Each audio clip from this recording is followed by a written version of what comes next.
Hi friends, నేను మీ నిరంజన్ పూలే.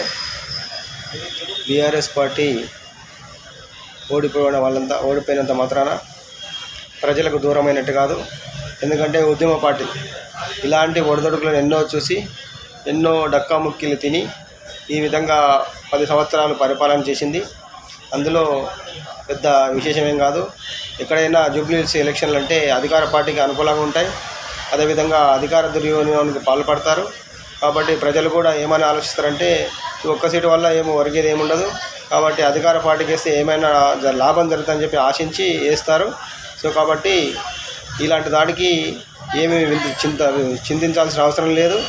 అదేవిధంగా కార్యకర్తలు కూడా కార్యోన్ముఖులై రాబోయే కాలానికి యుద్ధానికి సిద్ధంగా ఉండాలని, అదేవిధంగా పార్టీ పెద్దలకు కూడా విజ్ఞప్తి ఏంటంటే ఎవరు పని చేస్తున్నారు, ఎవరు పని చేస్తలేదో క్షేత్రస్థాయిలో పరిశీలన చేయండి. పనిచేసిన వాళ్ళకే పదవులు ఇవ్వండి. ఎవరు పడితే వాళ్ళకి పదవులు ఇచ్చి భజన చేసే వాళ్ళకి పదవులు ఇస్తే ప్రమాదంలో ఉంటుంది. కాబట్టి షోపుటప్ చేసే వాళ్ళని వదిలిపెట్టి క్షేత్రస్థాయిలో పనిచేసే వాళ్ళకి అన్ని సంఘాల నుంచి కూడా బలోపేతం చేయాలని విజ్ఞప్తి చేస్తూ, అదేవిధంగా రాబో కాలానికి పార్టీ కార్యకర్తలంతా సిద్ధంగా ఉండాలని విజ్ఞప్తి చేస్తూ మరొక్కసారి మీరంతా పార్టీని ప్రక్షాళన చేయవలసిందిగా విజ్ఞప్తి చేస్తూ మీ నిరంజన్ పూలే.